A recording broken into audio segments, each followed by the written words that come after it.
Вітаю, друзі! Ну що, я обіцяв вам бомбу, тримайте її. Зразу після того, як я отримав санкції від нашого президента, нагадаю, що чотирьохразовий ухилянт Зеленський наклав санкції або запровадив їх проти ветерана війни Борислава Берези.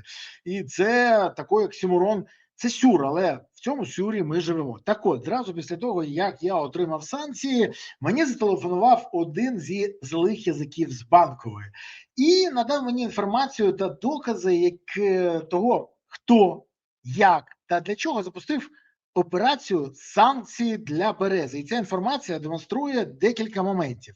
А саме, що сьогодні країною керують цинічні покидьки, які готові запроваджувати санкції проти опонентів, якщо це допоможе їм заробити копійчину, та спробувати закрити рота тим, хто заважає їм отримувати цю саму чергову двушечку на Москву. Але давайте про все по черзі.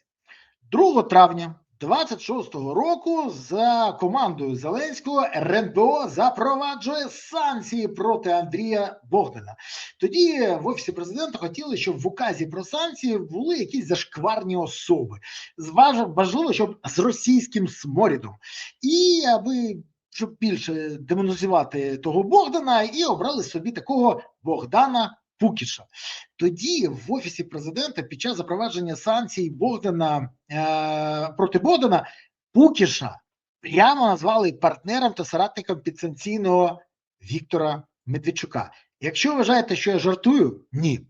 Президент України Володимир Зеленський підписав указ про введення санкцій проти свого колишнього радника Андрія Богдана та ще кількох осіб, яких вважають загрозою національним інтересам. Санкції передбачають 10 років. Серед інших під санкції потрапили, увага, бізнесмен Богдан Пукіш, пов'язаний з Віктором Медведчуком та далі російські пропагандисти.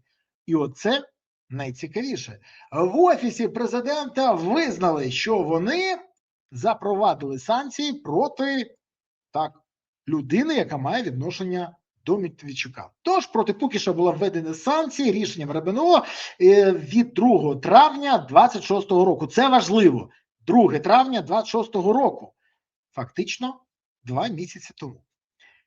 Строком ввели на 10 років. І це перша частина цієї історії. Крокуємо далі. Для того, щоб зрозуміти, хто такий Пукіш, варто трохи помоніторити ЗМІ. Пукіш став відомий доволі широко після скандалу навколо 120 тисяч мінометних мін українського виробництва, які нібито виявилися непридатними для використання та становили небезпеку для самих українських військових. Так пишуть дуже обережні українські ЗМІ, щоб не потрапити під суд. Тому що цей скандал всі пам'ятають. До речі, а пригадайте, хто тоді почав звинувачувати військових і казати, що це не міни браковані, а військові ЗСУ не вміють цими мінами користуватися. Згадали? Правильно, це один з посіпак Зеленського і говорящий голова Офісу президента, депутат Федір Веніславський. І до нього я ще повернуся. А ще хотів вам дати велику пораду. Не невелику, а саме велику. Якщо ви побачите, що мій канал зник з вашого ліста або переглядів, тоді зрозумійте. Офіс президента таки заблокував мій канал, і його, щоб дивитися, треба використовувати VPN. Тож, вибачте, як на Росії. Хочеш дивитися альтернативну думку, через VPN дивишся.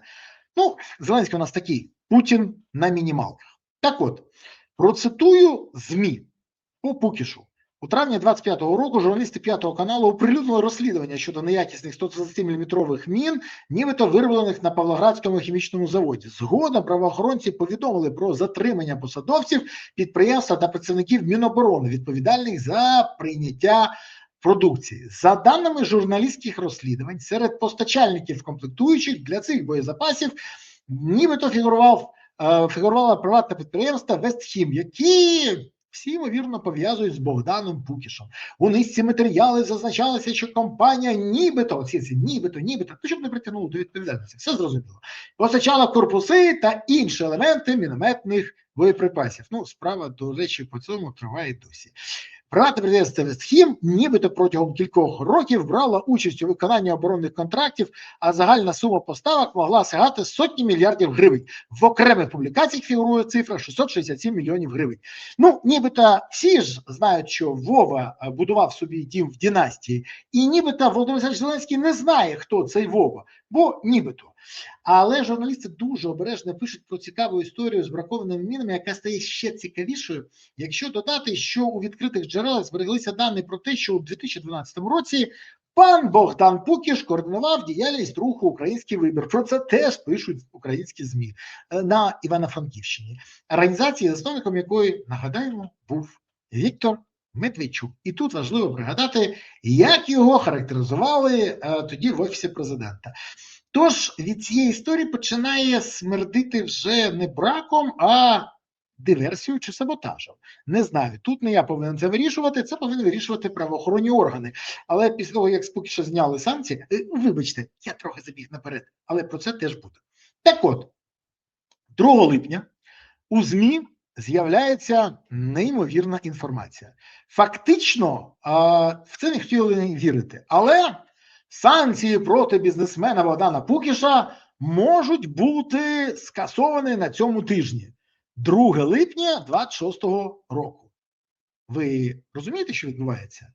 На людину накладають санкції, проходить 2 місяці і, цікаво, журналісти, згідно з їх інформації, кажуть, що з Пукіша можуть зняти санкції через фінансову зацікавленість у реалізації цього проєкту, а мають відношення до цього окремі впливові особи. За окремо, журналісти ж все знаходять.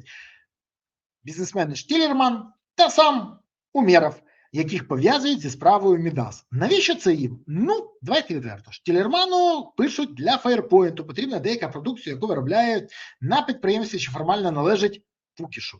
А санкції йому заважають сильно. Ба більше, ідіоти з Офісу президента не знали, до якої групи належить Пукіш, коли внесли його до списку разом з Богданом. І це поламало схеми Мідасянам. І тут, право, мої вітання тій людині, яка все це оформила. Це наш зайка Власюк, який відповідає за санкційну політику Офісу президента, якого привів до Офісу президента Андрій Єрмак. Разом з іншими, з Бевзом, з Дашою Зарівною, ну, одна компашка. Так от, злізики з Банкової кажуть, що Пукіш тепер це фунт Веніславського, який отримав неформальний контроль над цим підприємством після того, як їх фактично віджали Медведчука. Ну, брешуть, мабуть. Я не знаю такої інформації, але ж злізики чомусь все знають. В мене нема таких доказів, але ж цікаво, щоб це якось прокоментували наші правоохоронні органи і бажано сам пан Веніславський. Хоча після його заяв про те, що це не міни браковані, а криворукі наші військові, ну, як вам сказати, цікаво. Як це співпадає, оце вписування з цією інформацією. Подивимось з часом. І отут найцікавіше. Декілька днів тому була ставка у Верховного Головнокомандувача, і на ній були присутні і Умєров, а тепер увага, і Штілерман. Ну окей, Умєров, який замазаний в корупційному скандалі Міндіча і цей Мідас, це зрозуміло, він секретар РНБО. А що там робив Штілерман? От скажіть мені, будь ласка, як ви думаєте, що там міг робити приватний виробник, якщо він не дуже близький, або дійсно дуже близький до Зеленського? Так от, хто надав йому допуск, до теж таємниці, до всього іншого? Чи з Ізраїлю Міндіч домовився з Вовою, до якого будують дім в династії, а він домовився з Володимиром Зеленським?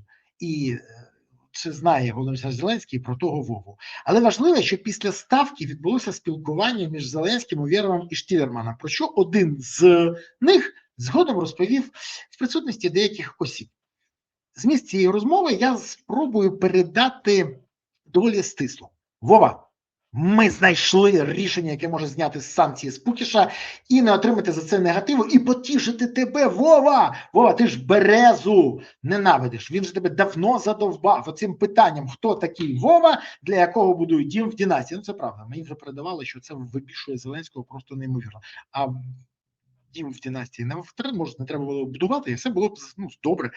То є, кажуть вони, геніальна ідея, від якої у захваті наші партнери, вони кажуть, в Ізраїлі, і запроваджують санкції проти Берези.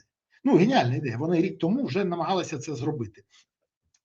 Підніметься такий кіпиш, буде таке обговорення цього, що на зняття санкцій з Пукіша ніхто не зверне уваги. Кажуть, ця фраза буде, Кіпіш допоможе з Пукішем. Ну і варто це якимись гучними справами підсилити, обшуками якісь лахів чи рішенням Печерського суду про обмеження розповсюдження якоїсь інформації, і тоді буде джекпот.